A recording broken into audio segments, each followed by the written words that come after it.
নমস্কাৰ বন্ধু বান্ধৱীসকল, মোৰ চেনেললৈ আপোনালোক সকলোকে স্বাগতম জনাইছোঁ।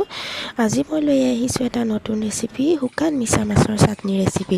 আৰু এই চাটনিটো বনাবলৈ লাগিব শুকান মিছা মাছ। মই এইখিনি প্ৰথমতে 15 মিনিটমান উতলা গৰম পানীত তিয়াই থৈছিলোঁ। তাৰ পৰা নমাই 4-5 বাৰ ধুলোঁ। আৰু এই ৰেচিপিটো বনাবলৈ কি কি সামগ্ৰী লাগিব চাওক। এয়া লাগিব নহৰু থেতালি লোৱা, এটা কেঁচা পিঁয়াজ, 3টা কেঁচা জলকীয়া, এটা বিলাহী কাটি লোৱা আৰু অলপ কেঁচা ধনিয়া লাগিব। আৰু এইখিনি সামগ্ৰীয়ে মিছা মাছৰ চাটনিটো খাবলৈ সোৱাদযুক্ত কৰিব। আৰু শুকান মাছখিনি যেতিয়া আপোনালোকে তিয়াই ল'ব, ঢাকন নিদিয়াকৈ তিয়াব। আৰু মই এখন পেন গেছত পাতি ল'লোঁ। পেনখন গৰম হোৱাৰ পিছত মই তাত অকণমান তেল দিছোঁ। তেল আপোনালোকে নিজৰ প্ৰয়োজন অনুযায়ী দিব, কাৰণ মিছা মাছৰ মই চাটনি বনাম কাৰণেই অকণমান তেল কমকৈ দিছোঁ। এই তেলখিনি গৰম হোৱালৈ অকণমান অপেক্ষা কৰিছোঁ। আৰু তেলখিনি ইতিমধ্যে গৰম হৈছে। আৰু তাত মই যি দীঘলকৈ কাটি থোৱা পিঁয়াজ আছিলে, সেই পিঁয়াজখিনি দিছোঁ। পিঁয়াজখিনি অকণমান লৰাই ল'ম তেলখিনি। তাৰপিছত মই থেতালি থোৱা নহৰু যি আছিলে, সেই থেতালি থোৱা নহৰুখিনি তেলত দিম। আপোনালোকে নহৰু থেতালিও দিব পাৰে, নহ'বা গোটাকেও দিব পাৰে। থেতালি মই এইকাৰণেই দিছোঁ যে গোন্ধটো অলপ ওলাব বুলি ভাবিছোঁ ভালকৈ, আৰু তেতিয়া গোন্ধটো পালে অলপ বেছি ভাল লাগিব খাই। সেয়েহে আপোনালোকৰ যেনেদৰে ইচ্ছা তেনেদৰে দিব পাৰে। এতিয়া মই এইখিনিতে কেঁচা জলকীয়া যি 3টা ফালি থৈছিলোঁ, সেই কেঁচা জলকীয়া 3টা দি দিম। আৰু এইখিনি মই ভালদৰে ব্ৰাউন হোৱালৈকে লৰাই থাকিম।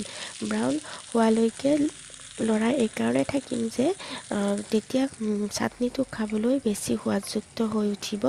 আৰু মাছখিনি ইয়াত দি পেলাই ভাজাৰ পিছতো আমি চাটনিটো কৰিব পাৰোঁ, কিন্তু ব্ৰাউন আগতীয়াকৈ হৈ ল'লে চাটনিটো অকণমান বেছি সোৱাদযুক্ত হ'ব।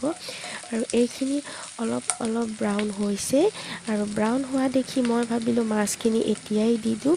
আৰু মাছখিনি তিয়াই হোৱাৰ পিছত 4-5 বাৰ কিন্তু ধুবলৈ আপোনালোকে নাপাহৰিব দেই, নহ'লে তাত যিটো শুকান মাছৰ স্মেল থাকে সেইটো থাকিব। আৰু কিছুমানে সেই স্মেলটো বেয়া পায়, যিটো শুকান মাছৰ স্মেল। আৰু এটা কথা মন কৰিব যে যেতিয়া আমি মাছখিনি ভাজিম, গেছৰ ফ্লেমটো কমাই ল'ব, নহ'লে মাছখিনি পুৰি যাব আৰু খাবলৈ চাটনিটো অলপ তিতা তিতা ভাৱ এটা হ'ব। সেয়েহে যেতিয়াই আপোনালোকে ভাজিব, গেছৰ ফ্লেমটো কমাই ল'ব। ময়ো সেয়েহে কমাই লৈছোঁ। আৰু যেতিয়া মাছখিনি আপোনালোকে তিয়াব, তেতিয়া কিন্তু ঢাকন নিদিয়াকৈ তিয়াব, সেইটো মনত ৰাখিব। আৰু এতিয়া মই তাত এচিকুট হালধি দিছোঁ। হালধিখিনি দিয়াৰ পিছত আপোনালোকৰ নিজৰ সোৱাদ অনুসৰি নিমখ দিব। নিমখ সদায় নিজৰ সোৱাদ অনুসৰিয়ে দিব, যিহেতু কিছুমানে নিমখ কম খায় আৰু কিছুমানে অকণমান নিমখ বেছি খায়।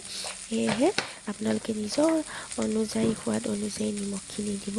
আৰু এয়া মই নিমখ হালধি দিয়াৰ পিছত 1 মিনিটমান মাছখিনি লৰাই থাকিম, যিহেতু মাছখিনিয়ে তেল এৰি দিব লাগিব।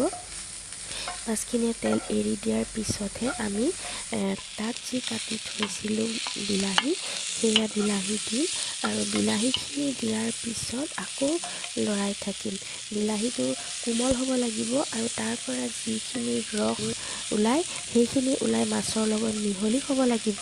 তেতিয়াহে চাটনিটো খাবলৈ ভাল হ'ব। আৰু বিলাহীখিনি প্ৰায় কোমল হৈছে, অলপ হেঁচি চাব আপোনালোকে। এয়া মই হোৱা যেন ভাবি তাত আৰু যি ধনিয়া কাটি থৈছিলোঁ দি দিছোঁ। এই ধনিয়াখিনি দিয়াৰ পিছতে প্ৰায় হৈয়ে যায়, যিহেতু মাছখিনি ভাজি হৈছে।